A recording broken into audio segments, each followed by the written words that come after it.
The Cybermen are the most chilling concept in Doctor Who history. Whilst there is no question that the Daleks are the Doctor's greatest foe, I've always found the idea of the Cybermen, a humanoid race who upgrade themselves to the point that they cease to be human, a much more terrifying prospect. Since Doctor Who was revived in 2005, however, the Cybermen have been a bit of a letdown. Look, before you swarm the comments, I'm not saying that there aren't any classic Cybermen stories, nor am I saying that there is something that makes the Cybermen inherently worse than the Daleks or the Master. But across New Who, it's never felt like the Cybermen have lived up to their true potential. In most stories, they're reduced to generic robot antagonists with little beyond their iconography to distinguish them from the rest of the Doctor's rogues gallery. And yet the Cybermen have huge potential.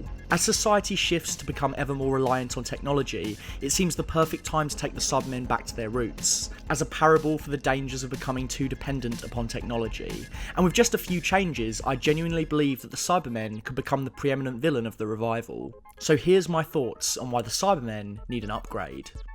Created by Dr. Kit Pedler and story editor Jerry Davis, the Cybermen were first introduced in William Hartnell's last story, The 10th Planet. The development of spare part surgery in the 1960s, the treatment of organ failure by the insertion of artificial replacements, led Pedler to consider what would happen if a person had so many fake parts that they could no longer be distinguished between man and machine.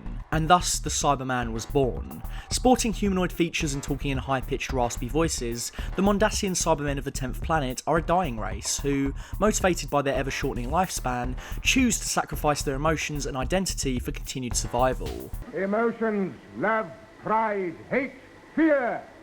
Have you no emotions, sir? As figures who look more like the result of a botched surgical procedure than the technologically sophisticated robots we are used to, these Cybermen are especially chilling, and their redesigns across the Patrick Troughton era retained this basic concept. Just look at this scene from the classic story Tomb of the Cybermen.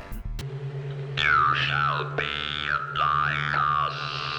That is genuinely terrifying. These Cybermen aren't seeking destruction like the Daleks, they want uniformity. They want everyone they encounter to become one of them until the entire universe consists solely of Cybermen. That the designs of these creatures are humanoid makes them all the more convincing. These creatures were people once, but now everything is off. Which is really the frightening reality of the Cybermen. Humans are only ever one step away from becoming these machines. In my mind, only one story of the revived series has ever truly captured this properly, the two-parter Rise of the Cybermen and Age of Steel. Taking place on a parallel Earth, the story focuses on the development of the Cybermen in the context of a technologically advanced society. Here the Cybermen are born as the next logical step in a series of tech upgrades, being the brainchild of dying telecommunications mogul John Lumick. The Earth of Rise of the Cybermen is one where people are constantly connected to their phones, something which leads the Doctor to remark, "You lot, you're obsessed. You do anything for the latest upgrade." That these earpieces are then later used to forcibly walk people to their death is a fantastic touch. As the Doctor says, Human race, you're such an intelligent lot, you are half susceptible. what a great way to bring the Cybermen into the 21st century. How many times have you seen a train or a bus full to the brim with people staring at their phones? Taking that concept and using it as the starting point for a new version of the Cybermen isn't just clever, it makes the show relevant. This is basically the same kind of premise that Black Mirror uses in all of its episodes. That the closer we get to being reliant on technology, the less human we become. The episode now aired more than 10 years ago, and yet its basic themes are still resonant today, if not more so, making this concept so powerful. As the Doctor points out to John Lumick, the invention of the Cybermen comes from an innate human drive, the wish to prevent death. But everything you've invented you did to fight your sickness, and that's brilliant. That is so human. And whilst Lumick often devolves into a cackling caricature across the two episodes, there is something innately tragic about his character. Whilst part of his drive to invent the Cybermen comes from a power complex, there is another part of him which sees it as an act of mercy. Then tell me, Doctor, have you known grief and rage and pain? That the Cybermen use his own logic in their conversion of Lumick, ridding him of pain so that he can become their leader, is fitting, but also shows that despite them having no emotions, there is a distinctly human drive to their conquest, which separates them from the Daleks. Moreover, the use of an emotional inhibitor, a device which stops the Cybermen from feeling both pain and emotions, is a fantastic touch, showing us that Cybermen are only really humans with a few metallic alterations. These inhibitors are instrumental in the Doctor's plan, as the act of disabling the emotional inhibitor causes the Cybermen to go insane at what they've done to themselves. The Cybermen are without emotions, and yet a flick of a switch exposes them to their own inhumanity. Flip this concept around and it shows a species that are one step away from their own destruction. The dawn of Cybermen could be an OS update away. This is hammered home in the scene with the Doctor, Mrs. Moore and Sally Fellon, a young woman who was converted into a Cyberman the day before her wedding. Where's Gareth? Who's Gareth? He can't see me. It's unlucky the night before. This is horrific. The cold metallic exterior of the Cyberman is at odds with the person inside of it. She seems both human and inhuman at the same time. It's uncanny, it's unsettling, and nothing the Cybermen do in New Who ever tops this. We get a second appearance from the Lumic Cybermen in the Series 2 finale, and whilst the idea of a makeshift cyber factory which looks like a horror film surgeon's office is disturbing, the Cybermen are overshadowed by the emergence of the Daleks from the Genesis arc. And this is kind of the problem running throughout the series, that more often or not, the Cybermen are playing second fiddle to some other villain or plot point. In the next Doctor, they're secondary to the mystery surrounding Jackson Lake. In the Pandorica Opens, they're one of many villains. In Closing Time, they're more of a light foe for Craig and the Doctor to face, and in Capaldi's run, they're secondary antagonists to the Master. Twice. But more on that in a bit. The only other outright Cyberman story we get other than Age of Steel is Nightmare in Silver, which in many ways is that story's antithesis. Written by Neil Gaiman, Nightmare in Silver takes place at an extraterrestrial theme park which is harbouring a platoon of dormant Cybermen. The problem with this story is that far from being a doomed race of metallic humanoids, the Cybermen are these extremely powerful, unstoppable robots. Possessing the ability to upgrade themselves at every turn, these Cybermen are ridiculously strong and essentially unstoppable. They have to blow up the planet to get rid of them, which is quite frankly ridiculous. Whilst the central concept surrounding these new Cybermen is an interesting idea, a rapidly evolving race opens up a number of storytelling possibilities, it removes a key part of the Cybermen's DNA, the idea that they are flawed humans who wrongly sacrificed their individualism for the sake of immortality. As an unstoppable race, these Cybermen are no different to the Daleks. They're presented as this constant force which cannot be halted or overcome. Moreover, the Cybermen of this world have evolved to the point that they can upgrade anything. Remember this awesome cliffhanger from Rise of the Cybermen? You are incompatible. But this is a surrender! You will be deleted. Here the Cybermen were purely focused on human beings. Their upgrading was almost a twisted act of kindness. In Nightmare in Silver, the Cybermen are just like the Daleks. They're focused on removing all non-Cybermen from the galaxy, and this just kind of moves them into generic sci-fi robot territory. If it weren't for the fact that they looked like Cybermen, they could be a completely different villain and the story would be exactly the same. Yes, the Siberiad 11th Doctor standoff is quite cool, but it doesn't really scream Cybermen, and to be honest, any other villain could have employed this kind of tactic to try and defeat the Doctor. That this is the only other fully fledged Cyberman story makes this especially disappointing, as it means that across all of the revived series, we only get one story which outright focuses on the true horrors of the Cybermen. At least that is until the two-part finales of Series 8 and Series 10, which sees Stephen Moffat go a long way to try and course-correct the Cybermen and reintroduce elements of body horror which are intrinsic to their original classic series incarnation. In Dark Water, Death in Heaven, the Cybermen are tied to the afterlife, as Missy uses a cloud database to store the consciousness of the recently deceased. Similarly, in World Enough and Time, the Cybermen start out as a simple operation that allows people who suffer horrific injuries some sort of life, regardless of how low quality that life may be.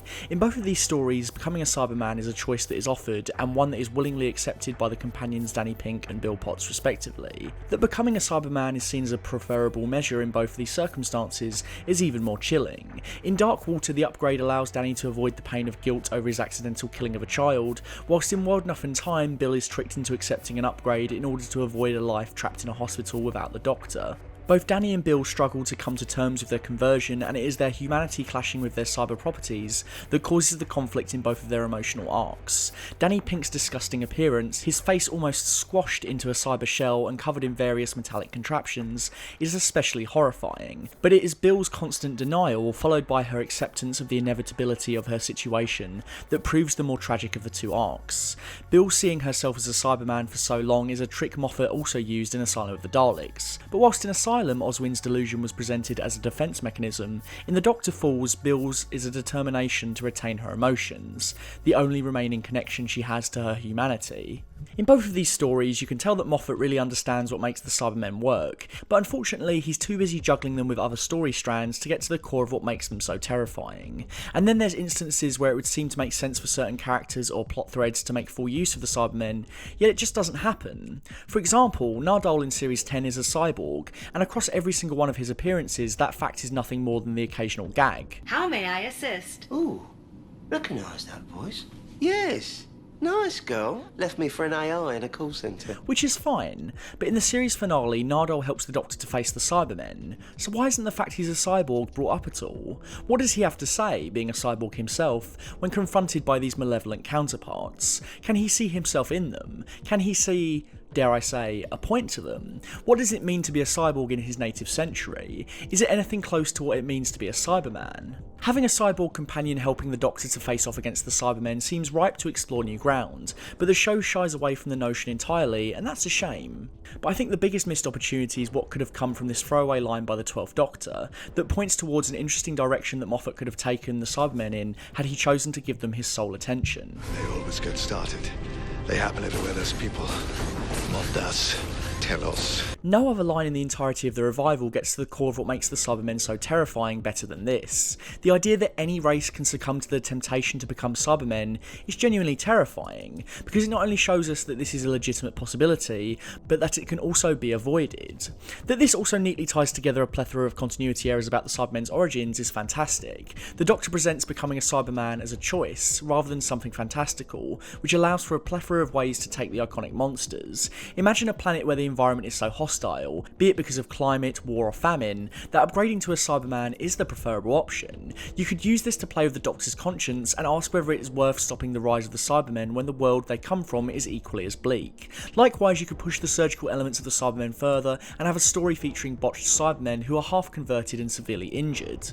In fact, an asylum is probably more suited to the Cybermen than the Daleks. It makes more sense that the Cybermen would have a clear definition of insanity, the failure of the emotional inhibitor, and would keep non-standardised Cybermen locked away. Many of the set pieces of the story could go unchanged, but would be bolstered by the Cybermen's iconography. Imagine this scene playing out with a group of malformed, damaged and malfunctioning Cybermen. Moreover, the Oswin reveal would have an added layer of credibility, as we've seen people resist the Cybermen before numerous times. This would have been a perfect way for Moffat to push the mythos of the Cybermen further and reintroduce the elements of body horror that he was clearly fascinated by in his subsequent Cybermen stories. Look, you know our thoughts on Series 11, although if you don't you should probably check out our video breaking it down.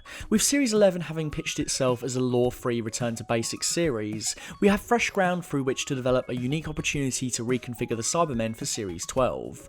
Chibnall could take the Cybermen literally any direction he wants, and whilst I have been critical of Chibnall's writing in the past, he has proved that he was capable of taking a classic monster in a new and interesting direction in this year's New Year's special resolution. Here is hoping that if the Cybermen do make an appearance in Series 12, or another subsequent series, that Chibnall or whoever is running the show considers returning them to their roots, as a race so hell-bent on preserving themselves that they abandon their humanity altogether.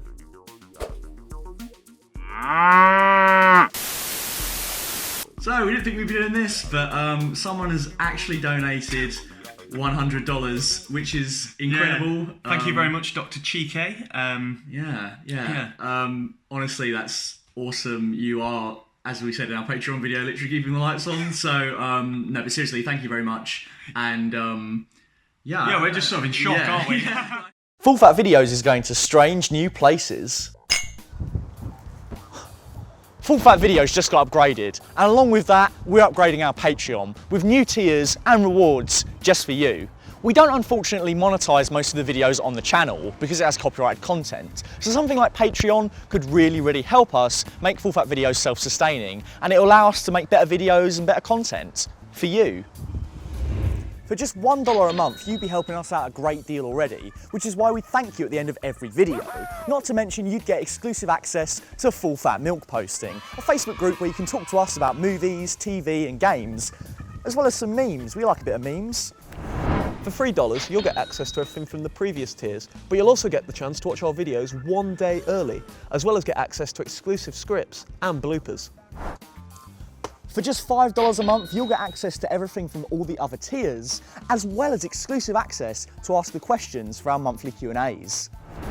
And that's not all. For just $10, you'll get access to all of the above, as well as an exclusive commentary track picked by you. For $100, I mean, you'd be keeping the lights on, so we'd really appreciate it, and we'd probably thank you at the end of every video on camera.